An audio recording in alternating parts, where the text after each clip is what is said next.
If you want to play the most consistent super heavy samurai deck, well, I got you covered.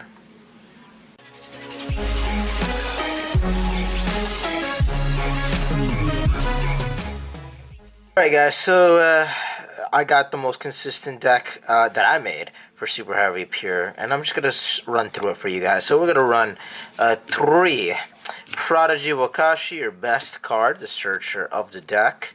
Special summons it special summons itself when you activate it from the Pendulum Scale, and then you could summon Big Banka and start your combos from there.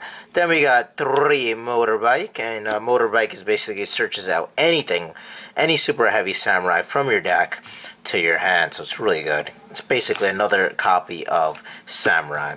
Then we play 3 Wagon. It's your 1-card combo, your secondary 1-card combo. Really good card. Searches out anything as well. Just more susceptible to hand traps. Then you got 3 Soul Piercers. It used to be a 1-card combo, now it's a 2-card combo. Still really good because it can search out everything from your deck when used as a link material, synchro material, so it's really good. Then we play, now the change would be 3 Booster, because it's just a free summon and it'll become a rank 4 or just used as link material, so it's really good, especially now that we don't have the Scarecrow, you know. Then we play 2 Big Bang Key for consistency. It searches out any Soul card from your deck, so it can search out Soul Gaia, Soul Piercer, Soul Peacemaker. Really good card. We play 1 Scales for the Graveyard special summon effect. Extends your combos. So it's always an essential, especially with this card right here, which is Soul Peacemaker. Every time you use Soul Peacemaker, for the most part, you're going to summon Scales unless you have not used Soul Piercer yet and you need some search ability. So it's a really good card. I play 1. I know people play 2, but you really only need 1 for the combo. And for the most part, you gotta open up some good card. You gotta open up one of your 1-card combos. For the most part, you have like 9 ways to open up.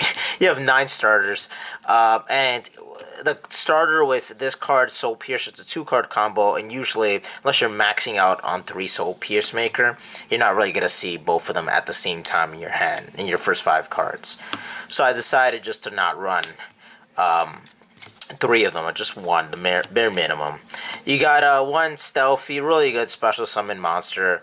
Extends, makes your Appaloosa plays. You got 1 Soul Horns. Now this card is really good because it's a level 1 that it can be used for synchro plays of Denglong, which is, spoiler alert if you watched the must know combos that I've showed for Super Heavy, it's really good with the Denglong plays. So yeah, definitely run it. We do play 1 General now that they hit the Link 1. You have to play General in these niche scenarios, especially with when you open with Wagon. You're gonna need General to Pendulum Summon, so it's necessary for the scaling. Then I play, unlike a lot of people, 3 King Regulus. Now, Regulus, sometimes you get hand trapped or you get nibbed if you're trying to search out Regulus, or they might hand trap like Effect Baylor the Genius. So having a Regulus in hand just helps you out so much better. And yeah, it's just a free negate, and it prevents a lot of things. So like if you're able to do this before your 5th summon, you have your Regulus out, you can't get nibbed. So pretty good card. Definitely max it out if you can. I play 1 box for the combo, and then 1 tunneler as well for the combo. You play 3 nibs because this deck plays no spells or traps. Well, it does play traps, spoiler alert, but it doesn't play any spells, so nibs the only way you can destroy combos for the most part. We also play 2 Ash.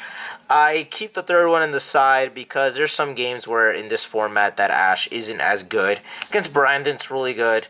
Against Labyrinth, it's really good, but a lot of combo decks, Ash doesn't do enough. So I kind of want to max out, and it's a once per turn effect. I kind of want to max out on the other hand traps, which reminds me, 2 Drolls, really good card as well. Droll is solid in this format. Play 2 because some matchups is dead as well, so you can always side in the 3rd one.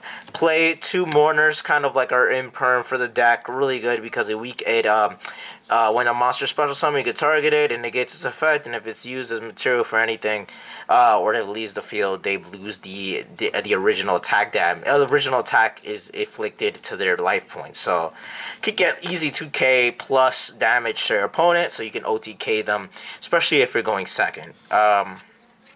We play 2 Zinafu. I always mispronounce that name. But Secrets of the Yangzing, really good because we play the Denglong package. And because we're playing the Denglong package, we play 2 counter traps for the Yangzing, which comes up, you know, and it's worth playing, to be honest with you. So I love the Yangzing package. Definitely check out the combo if you haven't. Link is in the description, as also is probably going to pop up somewhere around here and at the end of the video. Now on to the Synchros Denglong. Denglong searches you out the 9 pillars, and then also when it gets sent to the graveyard, you can special summon out the monster. Pretty good card.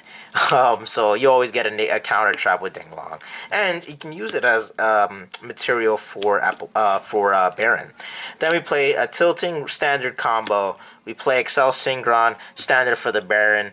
We play the one Superheavy Samurai Ninja because you still can use it going second with Wakashi for OTKs or for damage. Could pop face-up spell and traps, so field spells, which are pretty common in this game right now. We play one Burl Savage. Again, mostly going second or like late game. If they break your board, you can use Savage. It has a high attack, it has negates. Usually you don't do it with the combos initially, but it's a really good card. And then Baron, heart and soul of the deck, you always want to play Baron. It just facilitates more combos with Regulus, and high attack value, high negate. It's what more do you want in a monster? And then we play the one Train, baby.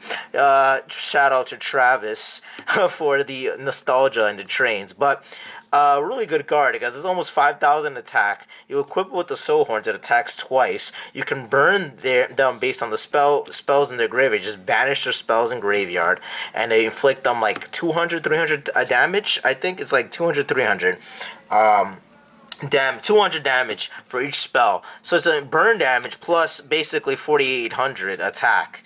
Really good card. I definitely play it. It OTKs like crazy. And then Baguska, in case if they foil our plans to combo off. You also play Yugioh X, really good in the combo. You play the Merrymaker with the Sargus.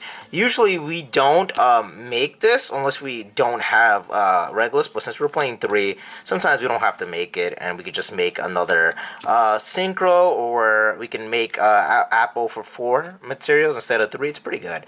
Then we play 1 Zeus because obviously with Sargus and Merrymaker, if you make it, you can attack. It has 2,800 plus Zeus to overlay. It helps out.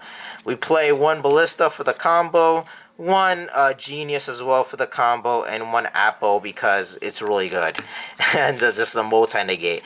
Onto the side deck, which is up to preference, but for me, I like to run 3 the floor over here, Sarge the floor, or Sage the floor. Basically, it's a 2,900 beat stick that pops a monster on your field plus a card on your opponent's field. So you can out skill drain with it and other floodgates. Really good card because it activates from hand. We also play 3 Archfiend Eccentric. As you can see, I do not want to lose to back row. And Archfiend Eccentric is insanely good because it pops a monster if you summon it from hand, or it pops a trap if you use it as in a Pendulum Scale. It's Pendulum Scale effect. Play 1 Thief as well, outs skill drain, so it's really good. 3 Santa Claus. Now I play Santa Claus over Kaiju because you could summon multiple ones, so if you have 2 in hand, it's basically like a Lava Golem in hand, except for you can use your normal summon. Obviously the drawback from it is your opponent draws a card if it stays, but usually if you're using Santa Claus, you're going second, and your opponent's not having Santa Claus by the end of the turn, after you combo off. We play 3 Karikura because it's so good. It's an OTK in it of itself. And then lastly, we play the 2 hand traps, Troll and Ash, for when we need to play them at 3. That is it for the deck profile. Again, if you want to see the combos, it should be up in the screen, so you guys can just click it and see it right now. And I appreciate you guys for watching. Peace out. See you guys.